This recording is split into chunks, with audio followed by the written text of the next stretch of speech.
მოგესალმებით. თქვენ უყურებთ გადაცემას ლურჯ ვაშს, მე მისი წამყვანი არსენ გვერდაძე გახლავართ. პირველ რიგში დიდი მადლობა მინდა გითხრათ ყველას, ვინც გამოგვეხმაურა 27 ივნისის სიუჟეტის შესახებ, რომელიც ეხებოდა მთხოვნელებს, ეგრეთ წოდებულ ადამიანებს, რომლებიც ქუჩაში მათხოვრობენ. და ჩვენი გადამღები ჯგუფი და საერთოდ ეს გადაცემა კვლავაც გააგრძელებს ამ მონიტორინგს ამ თვალსაზრისით, რამე თუ შესაძლოა თუნდაც ერთი ადამიანის ცხოვრება უკეთესი გავხადოთ. ხოლო თქვენ მოემზადეთ დღეს გადაცემაში ნახავთ.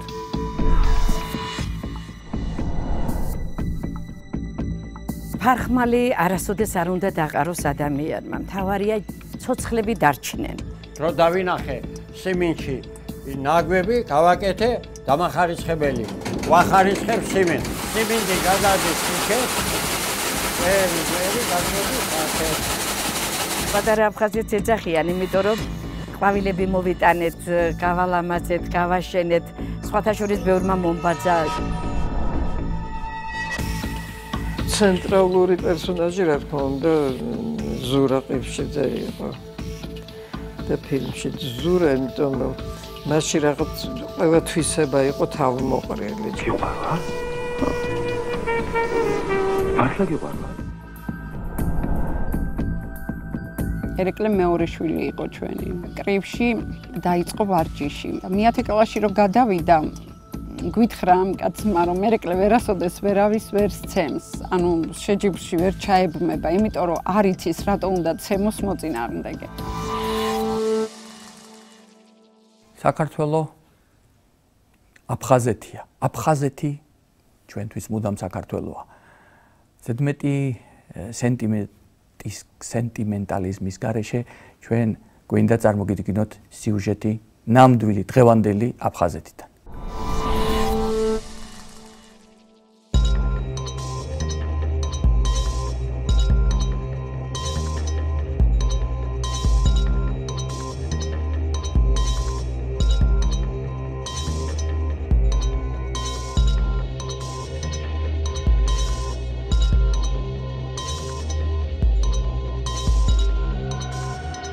გავაკეთე ისეთი წისქვილი, ეკოლოგიურად სუფთა, არ არსებობს წისქვილი, თაგვი და ვირთხა რო არ იყოს. ისეთი ხაფანგი გავაკეთე, გამოჩნდება თუ არა, იმ წუთშივე იმ ხაფანგში შედის. გავაკეთე ისეთი სათაგური, რომ ორივე მხარეს არის გახსნილი. მიუახლოვდება თუ არა, უცბა დაიკეტება ორივეა. რო დავინახე სიმინჩი ნაგვები, გავაკეთე დამახარისხებელი. ვახარისხებ სიმინტს. აი როგორ ახარისხებ. სიმინტი გადადის იქეთ. ვერი გადმოდის აქეთ. მერე ვიღებ სიმინტს. სოდა ვყრი. ვიმრაში ამას უყო. წისქვილი ისე მაგაკეთებული. სავალი ნაწილები ნახევარ საუკუნეს იმუშავებს.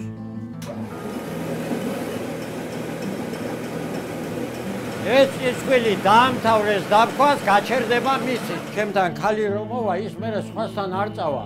ისე კარგად მოვემსახურები და მოვეწონება ეს ჩემი დახარისხებული სიმინტი და დაფქვილიც. ჩემი ნამუშევარი და გამოგონება მთვარეზეა. მე მუშაობდი სოხუმში ფიზიკო-ტექნიკურ ინსტიტუტში. სამხედრო ხელოსანი ვარ. სამხედრო მოღვაწე. ომი რო დაიწყო, ვიყავი სოხუმში. სამეზობლო კაი მყავდა და მეზობლების იმედით დავრჩი იქანე. მე-7 თვეს გადმომაცილეს მეზობელ აფხაზებმა. აფხაზებმა ბევრი გადაარჩინეს ქართველობა, ბევრი. ჩემი სახლი გადარჩენილია, ჩემს სახლში ცხოვრობს მეზობელი აფხაზი. იმის სახლს ნარიადი მოხდა და ჩემი სახლი ყველაფერი შენარჩუნებულია. დაბრუნება თუ იქ და ყველაფერს დაგახვედრებ აქანო, ასე მითხრეს. სოხუმის წასაღებად გავაკეთე. კაცი იმედი ცხოვრობს და აი ამ იმედმა სანობამდე მიმიყვანა.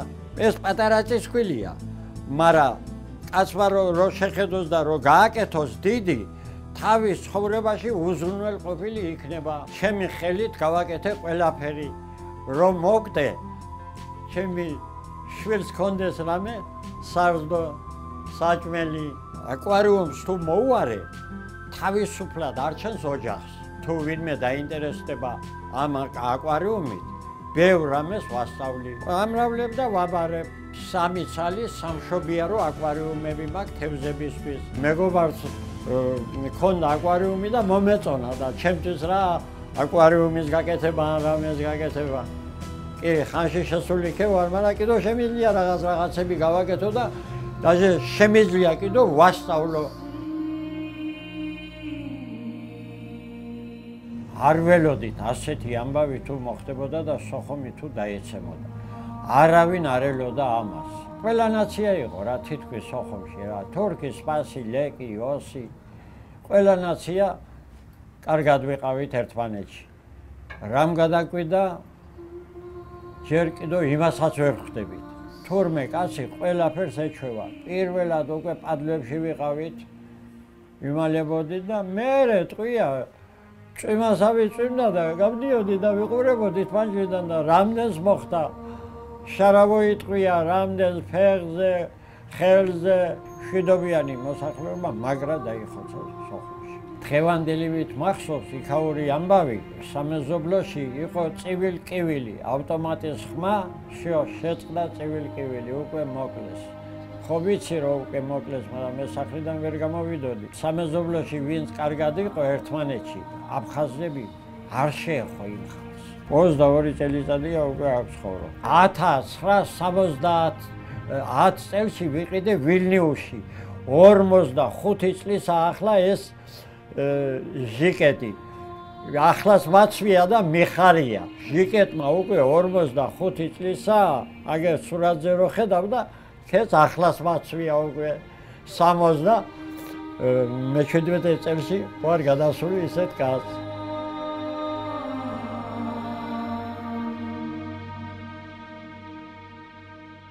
სოხუმელი მეზობელი მოვიდა ჩემთან სოხუმელი მეზობელი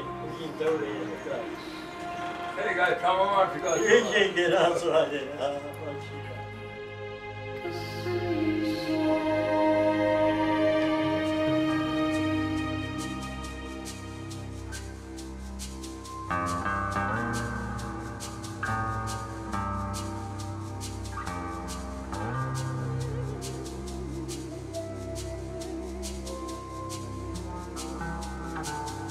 ჩვენ ცხოვრობდით ოჩამჟირის რაიონის კურორტ ახალკენიხში. დაიწყო ეს საშინელი ომი, ინგრეოდა სახლები.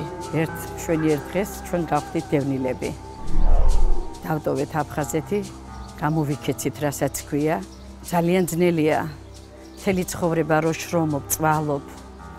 ყველაფერს შეიძენ გააკეთებ და ერთ მშვენიერ დღეს ღია ცის ქვეშ დარჩები. დავჭით დევნილები, მაგრამ ფარხმალი მაინც არ დავყარეთ. ჩემი მეუღლე სად არ მუშაობდა, რო ოჯახი ერჩინა. მეც ვეხმარებოდი ყველაფერში, რაც შემეძლო. მაინც შევძელით ფეხზე დადგომა. ჩემი სახლი გადარჩა, ეხლა იქ გამგებელი ცხოვრობს და რამოდენიმე სახლი დარჩა ხელშეუხებელი, რასაც ქვია, თორე ძალიან ბევრი, თითქმის 80% სახლი დამწვარეა. ძალიან ძნელი იყო, 9 წელიწადი ჩვენ საერთო საცხოვრებელში ვიცხოვრეთ. აი, საშინელება იყო, რასაც ქვია. და როგორც იქნა შევძელით ჩვენ ბინის ყიდვა. გდანში ვიყიდეთ 4 ოთახიანი ჩეხური და მართლაც პატარა ეზო მინდოდა წირო ქონოდა რომ ყვავილები გამეშენებია, იმიტომ რომ ყვავილები ძალიან მიყვარს, აი ბავშვობიდან მიყვარს ყვავილები. სილამაზე, სისუფთავე, მართლაც ჩვენ რომ მოვედით მაშინ არც შუქი იყო, გრაფიკით იყო წყალი, საშინელი ქუჩები იყო, ტალახი. მერე ქუჩებიც მოვედი თუ არა, მერე დაიწყო ქუჩებიც გააკეთეს. პატარა აფხაზეთს ეძახიან, იმიტომ რომ ყვავილები მოვიტანეთ, გავალამაზეთ, გავაშენეთ. სხვათა შორის ბევრმა მომბაძა, თვითონაც მე რომ მოვედი მაშინ მართლა არავის გონდა ყვავილები, ეხლა ყველა ეზოები გაასუფთავეს, ყვავილები დაარგეს და აი გაიხედეთ იქეთ-აქეთ ყველგან ყვავილები არის. ყველა მოაშენა ყვავილები. და ეს ყვავილებმა გადამატანია ალბათ ეს ყველაფერი. ფარხმალი არასოდეს არ უნდა დაყაროს ადამიანმა. მთავარია ცოცხლები დარჩნენ. და ყველაფერი შეიძლება აი ღია ცის ქვეშ რომ დარჩეს ადამიანი, თუ შრომა უყვარს ადამიანს და აი დეპრესიაში არ ჩავარდება, ის ყველაფერს შესწრებს.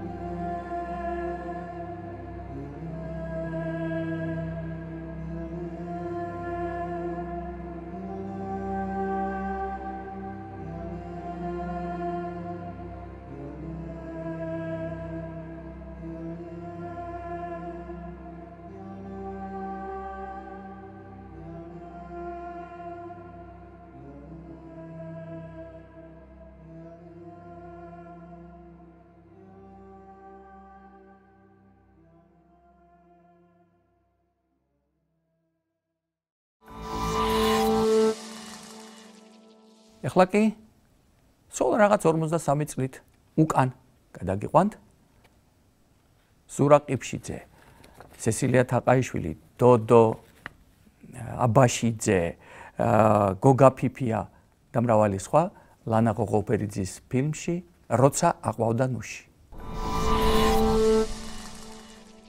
ყოველი ფილმი ეს არის რაღაცა ნატეხი ცხოვრების, აი რაღაცა თითქოს შენი ცხოვრებიდან ამოგლეჯილი ერთი რაღაცა მართლა რომ ნაგლეჯი.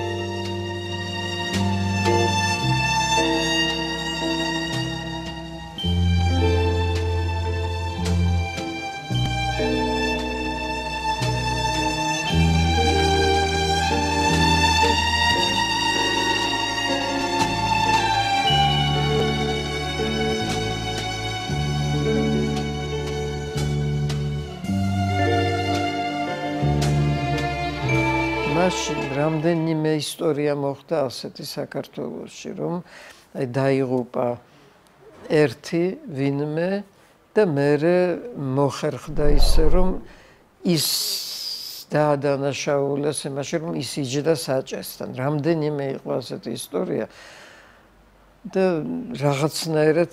რაღაცნაირად ზნეობრივად საკმაოდ შემზარავი. ამან გვიბიძგა ეს თვითონ ეს სიუჟეტის ჩამოყალიბებისაგან ერთის მხრივ, მეორეს მხრივ კიდევ ეს პრობლემა, რომელსაც მართლა ვხედავდით სულ, აი ეს მამის დამოკიდე მამების, აი ესეთი ასე ვთქვათ გავლენიანი, მდიდარი, საქმოსანი, ყოვლის შემძლე მამების დამოკიდებულება შვილებისადმი, რომ აი საკუთარ ნებაზე რომ შეუძლიათ ათამაშონ.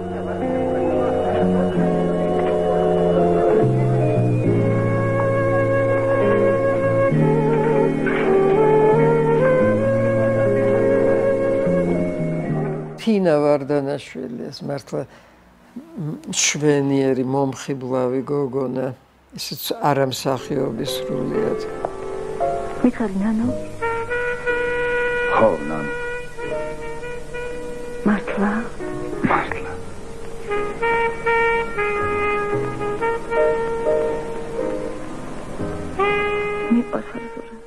ზურა იყო ძალიან ესეთი ნიჭიერი და ამიტომ პარტნიორობის დროს ძალიან მეხმარებოდა თვითონ ამ გადაღების მომენტში, იმიტომ რომ ძალიან მიჭირდა კამერასთან ურთიერთობა.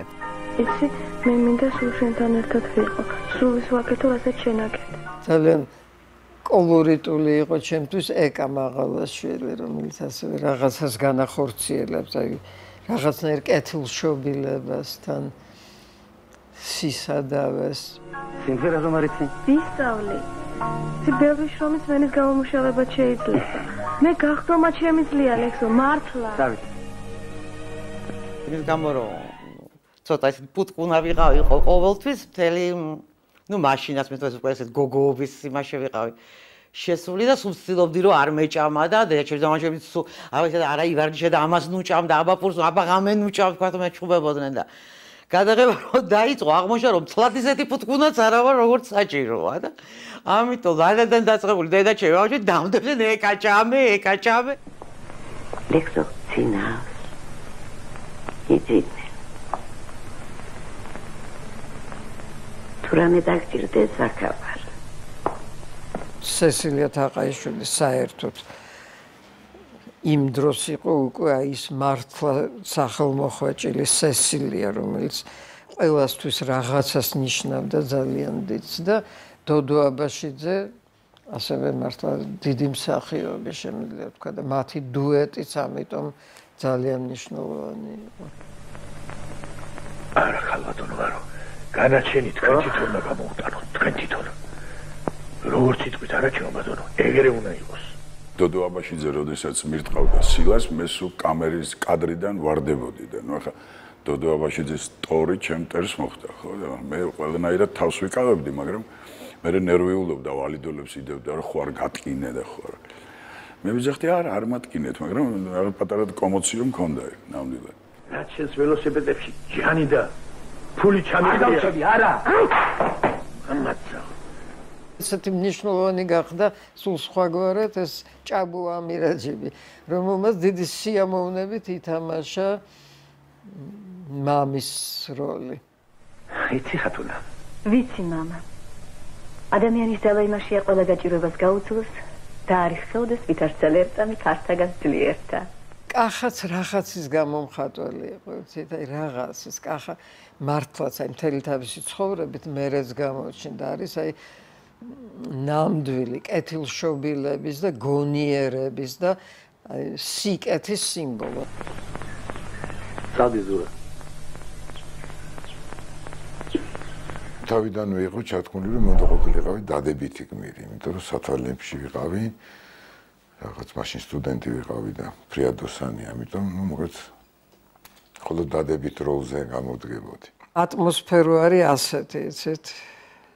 ეს ზღვის პირი, სანაპირო, თვითონ ზღვა, ცურვა ზღვაში, სეირნობა სანაპიროზე, ველოსიპედით მათი გავლა, ზურასი და თინასი. ეს ყველაფერი ერთად იწვევს რაღაცა მართლა დაკარგულის ასოციაციას და აი დავდივარ, წუხარ და მენანება, ამაზე შემიძლია ვთქვა ნამდვილად.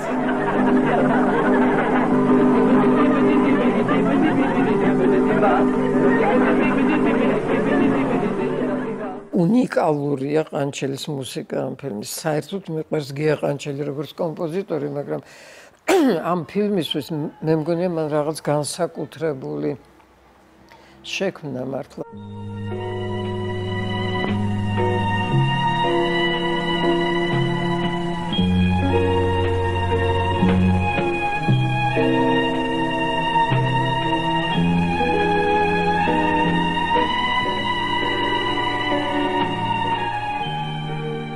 დამთავრდა ფილმი, მე მოსკოვში წავედი სასწავლებლად და ეს ასე ვთქვათ, აჟიოტაჟი, რომელიც შეიქმნა ამ ფილმის გარშემო, ვერ შევესწარი ამას. უნივერსიტეტში სწავლობდი მაშინ და ერთი ქალბატონი იყო ჩემი კურსელი.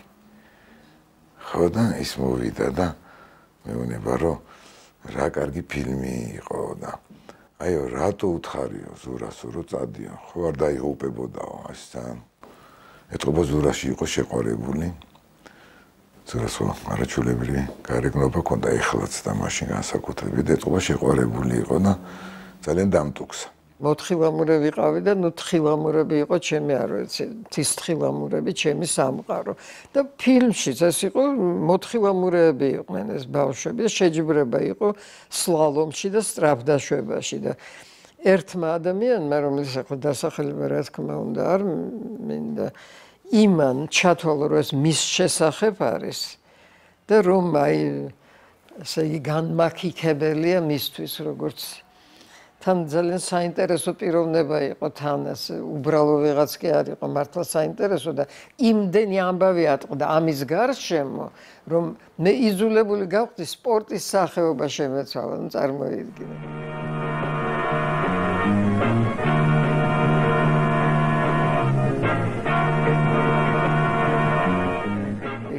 არის ერთი მომენტი როცა მოდის ლიკა ქავჟარა და პირველად გადაღებული კინოში და უჭირავს ტოტი, ნუშის ტოტი უჭირავს ესე ხელში და მოდის და თბილისი ჩანს ფონზე.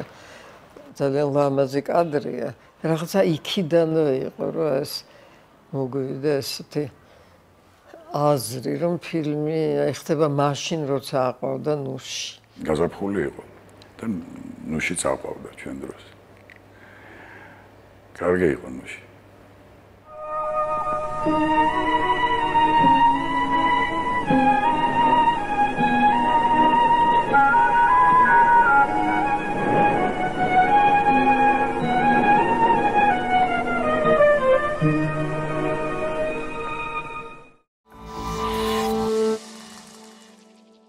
მე ამ სიუჟეტმა ეს ფილმი და ჩემი ყმაწვილობა სკოლის პერიოდი გამახსენა. ბევრ თქვენგანსაც ალბათ თავისი ცხოვრების ისტორია. ეხლა კი გთხოვთ დაგველოდოთ სანამ სარეკლამო ჭრით, ცოტა ხნით დაისვენებთ. და მე საინტერესო სიუჟეტით თქვენთან ერთად კვლავ დავბრუნდები ეთერში.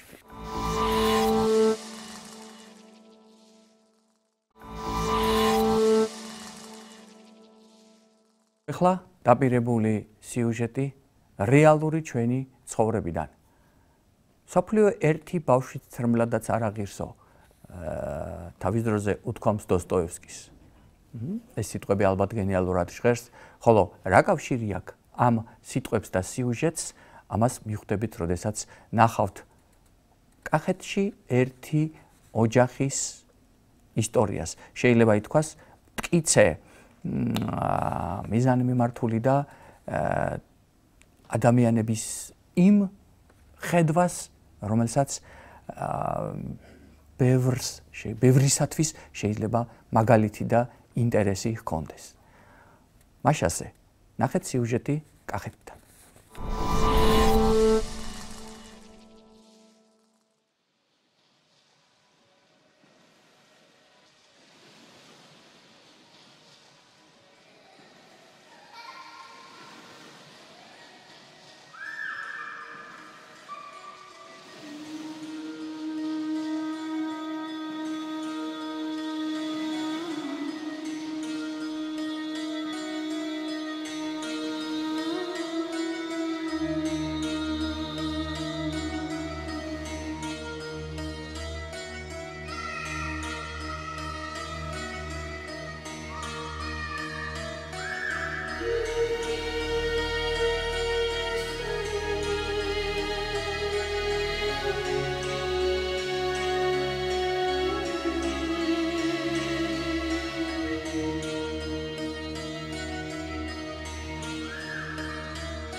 ერეკლე მეორე შვილი იყო ჩვენი.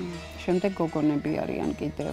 ერთხელ კომბაინმა გაჭრა ხორბლის მოსავალი. ფეხშველი გაიქცევიო უკითხავთ ახალგაჭრილ მომკილყანაზე და კიო გავიქცევიო 3 წლის იყო მაშინ სულ ფეხშველი დადიოდა. მოკლედ გადაირბინა ეს ნაკვეთი და გადმოირბინა და მე ისეთი თამამი და რაღაცნაირი მოვიდა რომეო მოვიგეო დღეს რა მოიგე მეთქი და ეს არ იცოდა რა მოიგო, მაგრამ ძალიან გახარებული იყო. თბილისში როცა გადავედით მე 5 კლასში იყო და კრივში დაიწყო ვარჯიში და მე 10 კლასში რო გადავიდა გვითხრა ამ კაცმა რომ ერეკლე ვერასოდეს ვერავის ვერ სცემს, ანუ შეჯიბრში ვერ ჩაებმება, იმიტომ რომ არ იცის რატო უნდა ცემოს მოწინააღმდეგე. გასულ ზაფხულს მე გადავწყვიტე ერეკლეს ნაკვალებს გავყოლოდი და მივსულიყავი იქ, სადაც ის დადიოდა და არხოტში ჩავედით.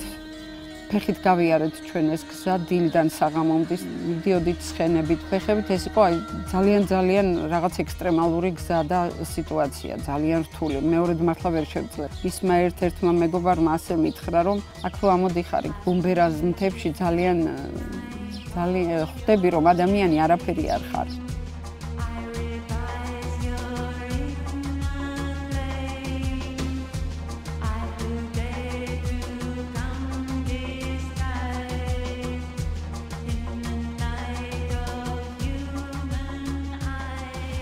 ერთგან კარტოფლის თოხნი და მეორეგან შეშას ეზიდებოდა მთიდან. დილით რომ გადმოდგებოდა ბანზეო და გადმოგძახებდაო რომ ეჰეჰე, აბა დღეს რას ვაკეთებთო და ჩვენცო ხალისი გვემატებოდა. მოხუცი ქალები ყვებოდნენ, რა ვიცი. მიყავდა ძალიან ბევრი ბავშვები, რომ გავიგე პირველად სადღაც შვედეთში ცხოვრებულა ქართული ოჯახი და ამ ოჯახმა თავისი მე-7 თუ მე-8 კლასელი ბავშვები გაატანა არხუთში საოცარი შიშით ვიყავი ის დღეები სანამ არ დაბრუნდნენ ძალიან შემეშინდა მაშინ არ ვიცოდი ეს როგორი გზა იყო სულ 2-3 დღით ჩამოდიოდა მაგრამ აბსოლუტურად ყველა ხე რა ვიცი ყველა ნერგი მოვიდოდა გადაბარავდა დარგავდა რაღაც ახალ ნერგებს მოიტანდა თესლს მოიტანდა და მე-3 დღეს აუცილებლად წავიდოდა საქმე მაქვს სულ საქმე მქონდა სანამ ჩანდა სულ ვუყურებდი ხოლმე გზაზე თუმცა გავაცილებდი რომ ვიხსენებ წინა საღამოს ძალიან აფორიაქებული ვიყავი მახსოვს დილა რომ გათენდა ერეკლეს მამიდაშვილმა დაამირეკა და მითხრა ერეკლია ცუდად არხუთში და ვერტალიოტია საჭირო მაგრამ დილის 8 საათიდან პირველ საათამდე მაინც ვერ ჩაფრინდა ვერტფრენი და ვერ მოხერხდა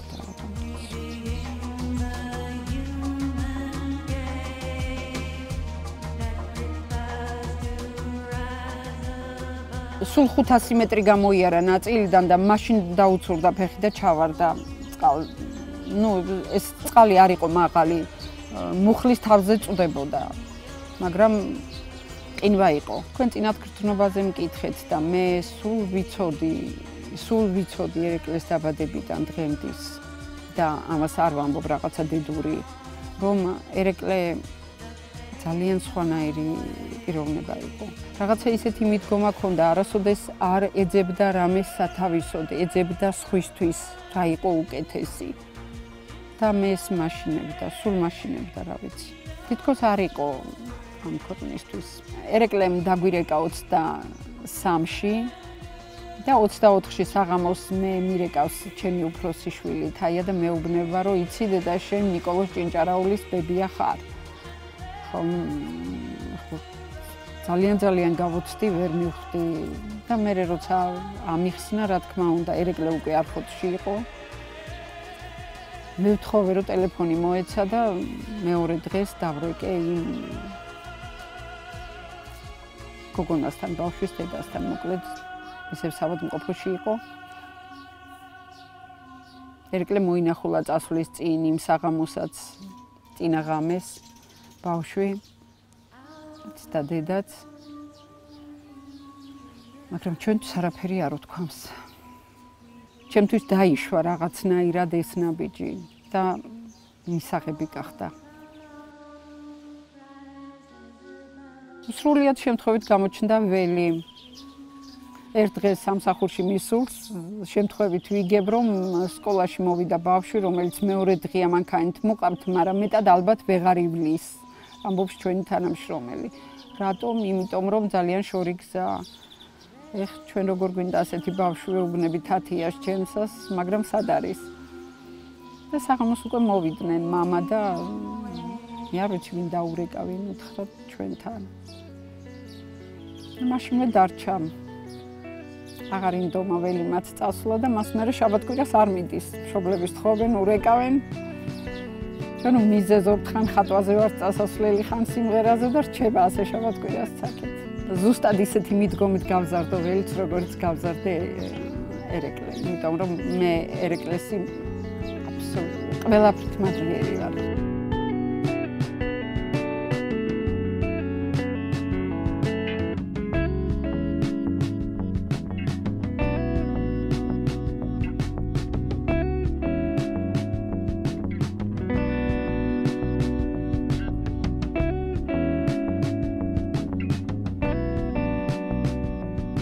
არ არის შესაძლებლობა არასოდეს ჩვენ სოფელში იმის რომ ბავშვმა რაიმე განათლება მიიღოს სკოლის გარდა, რამითი დაკავდეს. ეთქობა თავის დროზე ეს პრობლემა ქონდა ერეკლესაც, იმიტომ რომ სკოლის დროს ვერ ისწავლა და სკოლის დამთავრების მერე გადაწყვიტა სიმღერა ესწავლა. ძალიან დაინტერესებული იყო ქართული ხალხური სიმღერით და მე შევძელით ის რომ აქ რაღაცა სტუდიის მსგავსი გავხსენით, სადაც ქართული ხალხურ სიმღერებს ასწავლიდა მასწავლებელი. სკოლის დამთავრების შემდეგ შეძლო და მოახერხა ის რომ ქართული ხალხური სიმღერა ისწავლა მეტნაკლებად და დიდი სურვილი იყო რომ ჩვენ სოფელში მისი ყოფილიყო ვაჟთა პატარა ვაჟთა ანსამბლი. და რა თქმა უნდა, ეს სურვილი მეც გადმომეცა და მოვინდომეთ, რომ აქ სტუდია გაგვეხსნა თუ ამა სტუდია ერქვა, მაგრამ მასწავლებელი წავიდა. მე ველი მათიარა ცოტა ხანს ამ სტუდიაში. ორი თვე ისწავლა რომელი სიმღერა? ჩემი მთა და ჩემი ბუნება, ხომ ღეროდი მაგას? ხო. ხო და მე ისევ დავინტერესდით იმით, რომ ხატვის სტუდია გახსნილი იყო, მასწავლებელიც მოვიდა და ეს სულ ორი თვის სწავლის და ვარჯიშის შედეგია ეს ნამუშევრები. აი აქ არის ველის ნახატები. მე მინდოდა რომ ჩემი ბავშვი ქართულ სკოლაში იაროს, მაგრამ არ მქონდა საშუალო რომ სკოლაში ვატარო ბავშვი. ერთი-ორჯერ მივიყვანეთ, მოვიყვანეთ, მაგრამ არ შეგვიძლია რომ ვიაროთ აქ. მე ამ ქალის შევხვდა ჩვენ და ჩვენი ბავშვი აიყვანა თავის ოჯახში. ჩავაბარე ეს ბავშვი თავის შვილივით უვლის. ეხლა ისე მაყოფილი ვარ. არც უნდა ბავშვი რო ჩემთან ჩამოვიდეს. ქართული კითხვა არ იცოდა. ჩვენ დავიწყეთ მეორე კლასის სახელმწიფოებთან, იმიტომ რომ მეორე კლასში შევიდა. საოცარი პრაქტიკული ჭკუა აქვს, მათემატიკაც კარგად დაძლია და ქართულიც არაჩვეულებრივად. საერთოდ რაც სკოლა დაამთავრა, ერეკლე მოღვაწეობდა ძირითადად ბავშვთა სახლებში. გასულ ზაფხულსაც ერეკლეს არ ყოფნის შემდეგაც ის ბავშვები ისე მოვიდნენ, ყოველ დღე დავდიოდით საფლავზე, მათ სჯეროდათ შეზღუდული ბავშვები არიან. ბავშვებიც არ ითქმის, არიან 26, 28, 30 წლის ადამიანები. მათ სჯეროდათ რომ ერეკლე უყურებდათ და ლექსებს უყვებოდნენ, უმღეროდნენ. მოკლედ დიდი სურვილი იყო ერეკლესი, რომ ჩვენთან კიდევ ბევრი ბავშვი გაზრდილიყო. მას მერე დარჩა ველი ჩვენთან.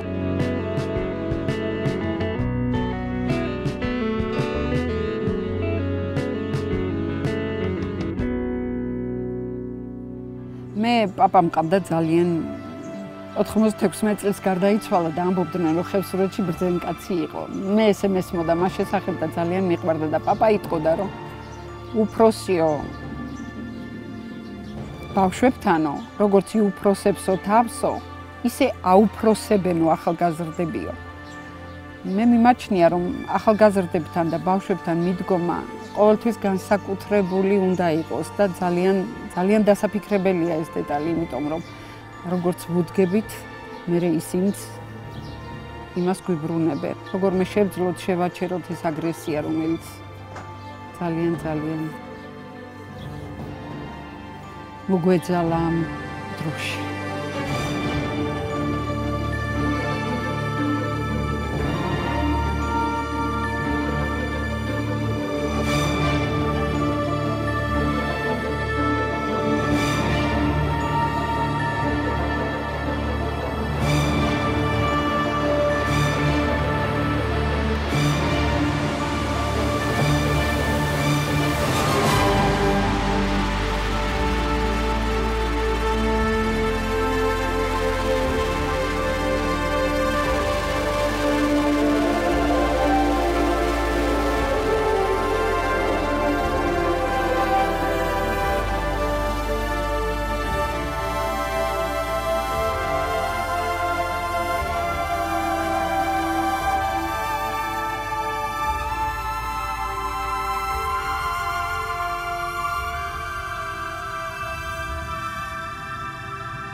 ჩვენთან სტუმრად არის ქალბატონი შორენა ჭინჭარაული. სიუჟეტიდან თქვენ ერეკლე ჭინჭარაულის ცხოვრების გარკვეული მონაკვეთის შესახებ შეიტყვეთ და მისი ოჯახის შესახებ, ხოლო ქალბატონი შორენა პრაქტიკულად ოჯახის წევრია. ამ ჭინჭარაულების მამი და შვილი გახდათ თქვენი ერეკლე და მე როგორც ვიცი, წინასწარი ჩვენი ინფორმაციით პრაქტიკულად მრავალი წელი ერთ სახლში ცხოვრობდით. თუ შეიძლება გვითხრით აი ადამიანის, ამ ახალგაზრდა ადამიანის ცხოვრების, მიზნების, ან მისი მისწრაფებების შესახებ, იმიტომ რომ ღამე საახალწლოდ წახვით ეს ასე მარტივად არ ხდება, ხო? და როგორც მე ზუსტად არ ვიცი, მაგრამ ეს არ ყოფილა რაიმე სპეციალური დავალება, ხო? რა თქმა უნდა, ეს მისი სურვილი იყო და ისტორიის შესახებ ან მასთან საუბრის იქნება ესენი გითხრათ, აი. ცოტა უფრო შორიდან დავიწყებ. კი ბატონო. ამ სიუჟეტიდანაც ალბათ და საგაზეთო სტატიაც წაიკითხა ალბათ ბევრმა ადამიანმა და ბევრი რამ ვიცით. მე უბრალოდ აი უფრო ისეთ დეტალებზე მინდა ერეკლეს ცხოვრებიდან ყურადღება გავამახვილო, რაც აი ზოგადად მის მსოფლმხედველობას, მის ხედვას ეხება, როგორც თქვენ თავიდან მკითხეთ. ეს ძალიან საინტერესო ადამიანი იყო და ძალიან უცნაურიც, იმიტომ რომ ერეკლე ბევრს არ ლაპარაკობდა და შეიძლება ბევრმა არც იცის. უბრალოდ ძალიან ბევრს ფიქრობდა ეს ადამიანი და აი რა იყო მისი მსოფლმხედველობის აი მთავარი პრინციპი თუ ცხოვრების წესი, აი ცოტა რთული ასახსნელია. აი დღეს ძალიან აქტუალურია მოხალისეების თემა, ხო? რაღაც ყველა ლაპარაკობს, მთელი საქართველო აღფრთოვანებულია ამ ჩვენი ახალგაზრდებით, მათი თავგანწირვით და თავდადებით აი ამ ტრაგიკულ სიტუაციაში. ერეკლე მთელი ცხოვრება იყო აი რაღაცა მოხალისეობის, ეს იყო თვითონ მოხალისე ადამიანი, რომელმაც ჯერ კიდევ 15 წლის ამ გაითავისა, რომ მას აი ასეთი ცხოვრების წესით უნდოდა ცხოვრება. თვითონ სიტყვა მოხალისეც ეტიმოლოგიურად ნიშნავს იმას, რომ რასაც აკეთებ ხალისით და სიხარულით გააკეთო, ხო?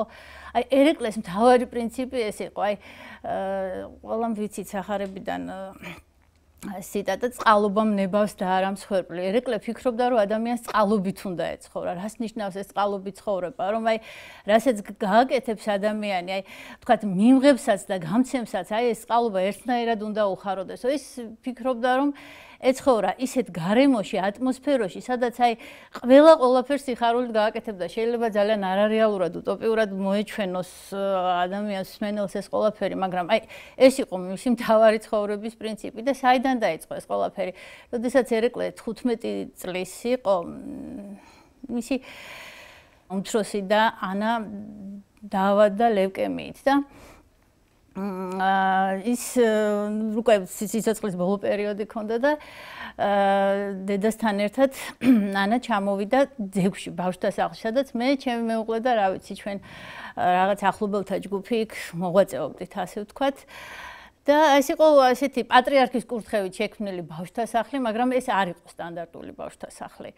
ეს იყო ბავშვთა სახლი, რომელიც აი მოხალისეებით სულდგმულობდა. იქ იყვნენ ახალგაზრდა გოგო-ბიჭები 17-18 წლის და მოხალისეები იყვნენ. იქ არ არსებობდა ასეთი სამსახური, ოფიციალური ძიძის, მომლელის, მზარეულის, აი მოხალისეების ხალისით აკეთებდნენ ყველაფერს და იქ 100 მეტი ბავშვი გაიზარდა. ესეთი არასტანდარტული იყო, თქო, ეს რთული წლები იყო, ეს იყო სამოქალაქო ომის შემდგომი პერიოდი. თქვენ პროფესიით განდებით პედაგოგი? დიახ, პედაგოგი ვარ და მე 10 წელი იქ ვიცხოვრე. და ერეკლე მაშინ 15 წლის იყო. ნუ ანას რაღაცა ეს სიცოცხლის უკანასკნელი დღეები ჰქონდა და სწორედ აი ამ ახალგაზრდა მოხალისეების გამო ჩავიყვანეთ იქ უკვე რომ გაეცილებინათ თქვა. არა, რამოდენიმე თვე სხვათა შორის ამბობდნენ რომ დიდხანს ვეღარ იცოცხლებდა, მაგრამ ანამ კიდევ რამოდენიმე თვე და თვე იცხოვრა ამ მოხალისეების გვერდით. აი თითქოს აი უბედნიერესი თვეები იყო ანასთვისაც, მიუხედავად იმისა, რომ ესე მძიმე თავად იყო და აი ერეკლემ სწორედ იქ დაინახა ამ უცნაური ერთობა აი ძალა და მადლი, ასე ვთქვათ. აი მას შემდეგ ის სულ ფიქრობდა, რომ აი ასეთ ადგილას ემოღვაწევა თვითონაც. აი ასეთ ადგილას ასულიყო, აი ასეთი ადგილი, მაშინ პატარა იყო, ჯერ ამას ვერაცნობიერებდა, მაგრამ შემდეგ უკვე რამოდენიმე აი 2009 წელს უკვე ერეკლე ასევე ჩვენთან ერთად, შემდეგ იქ რაღაც ისე მოხდა, რომ ჩვენ იქ აღარ ვიყავით და ერეკლე ჩვენთან ერთად წამოვიდა მოხალისეთ გრემში. ეს არის არასამთავრობო ორგანიზაცია, თემი ქვია, სადაც ცხოვრობენ ძრუნველობა მოკლებული ადამიანები, უნარშეზღუდული ადამიანები ძალიან ხშირად ჩამოდიან უცხოელი მოხალისეები სხვადასხვა ქვეყნებიდან, ოქსფორდის სტუდენტებიც კი და აი ესეთი ადგილია და საერთოდ ქართველი მოხალისეების თემა აი ახლა გახდა ასეთი აქტუალური. ძირითადად რა ვიცი, აი მეგონა არც კი არსებობდა საერთოდ ეს რაღაცა ეს მოხალისის ინსტიტუტი, აი კანტიკუნტა თუ არსებობდნენ, ხო, აი ამ მოვლენებამდე და აი ჩვენ ერეკლე და ალუდა იყვნენ ასე ვთქვათ ეს ქართველი მოხალისეები, რომლებიც ჩვენთან ერთად, რა ვიცი, მოხალისეობას ალბათ ასაკიც არა აქვს, ჩვენც ალბათ მოხალისეები ვიყავით, ხო, მე მგონია რომ ხო, რაღაცნაირად, აი იქ წელიწად ნახევარი დავყავით ჩვენ იქ, ერეკლე ავარჯიშებდა ბავშვებს დილას საღამოს და ეს ვარჯიში ისეთ აი სასიხარულო მოვლენად აქცია რომ აი რა ვიცი ერთად მღეროდით, ერთად ცხოვრობდით, ერთად ვარჯიშობდით, ერთად ყველაფერს ერთად ვაკეთებდით აი ამ უნარშეზღუდულ ცოტა ესეთი ხერხული სიტყვა, მაგრამ უნარშეზღუდულ ადამიანებთანაც, ჯანმრთელ ადამიანებთანაც ვინც იქ ცხოვრობდა და აი ამ უცხოელებთან ერთადაც და სკოლაც ჰქონდა, ჩვენი სკოლა ჰქონდა რა ვიცი, აი ესეთი ძალიან ბედნიერი და ხალისიანი დღეები იყო ერეკლესთვისაც, ალუდასთვისაც, ჩვენთვისაც და აი მას შემდეგ კიდევ უფრო მეტად გაჩნდა სურვილი, მე ჩვენ მოგვიწია იქიდან წამოსვლამაც, რომ აი რაღაცა ჩვენი სივრცე გაგვეჩინა. აი ერეკლეს სურვილი იყო აი რაღაცა თანამოაზრე ადამიანების ერთობა, სადაც ადამიანები აი ერთად გააკეთებდნენ ისეთ რამეს, რაც წინ წაიყვანდა მათ სულიერ და ფიზიკურ და სხვა მდგომარეობას. ხო, აი, სწორედ აი ამ ნოტაზე მინდა თქვენ ისეთი კარგი რამ თქვით. ამ ახალგაზრდა კაცის სურვილი იყო თანამოაზრენი, მოხალისენი, ერთად შეკრებილიყვნენ და რაღაც საინტერესო ერთად ეკეთებდნენ. სწორად გავით. ეს იყო, აი, მისი თავარი ერთ-ერთი მთავარი მომოძრავებელი ძალა თავისუფალი ადამიანისა, რომელსაც შეუძლია შექმნას საერთოდ რაიმე ცხოვრებაში. ძალიან დიდი მადლობა სტუმრობისათვის, ძალიან დიდი მადლობა საინტერესო აი ამ ნაწილის წამოწევისთვის და ალბათ მივმართავ მე ჩვენს იმ ყმაწვილებს, მოხალისეები ახსენეთ, რომელიც აი ამ რთულ დღეებში ბევრი ენერგია და ბევრი ემოცია ჩადეს, რომ ისინიც ალბათ ასე ფიქრობენ და სწორედაც რომ ასეთ ქმედებებს შეუძლია ადამიანები უკეთესი გახადოს. ჩვენ კი ამით გემშვიდობებით, მომავალ შეხვედრას. ყველაფერს რასაც უყურებ, ეს ჩემ გონებაში არის და ყოველთვის მაინტერესებდა, რომ ყველა ადამიანს ჩემთან მომსვლელს რაღაცა ენახა ჩემში თუ რას ფიქრობდი და რა არის ჩემი ნაფიქრალი. და ღმერთო, ნუ მოშლი ამზარების რეკვას საქართველოში.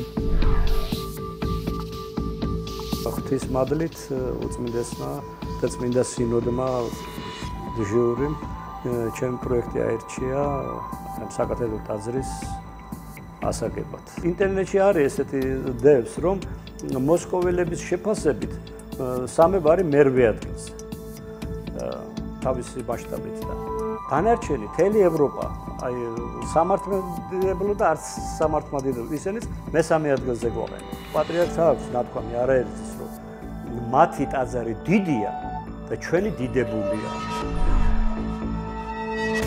თვითონ ნათლავ და თვითონ იყო ნათლია. ეს ყველაფერი რა თქმა უნდა ჩუმად, დამალვით ხალხს წერა-კითხვასაც ასწავლიდა და თავისთავად ცხადია უნერგავდა მათ წამს ქრისტე ღმერთისას. გარდავიცვალე 1929 წლის 1 იანვარს ღამის 1 საათზე მიღალატეს ნათლი მამებმა.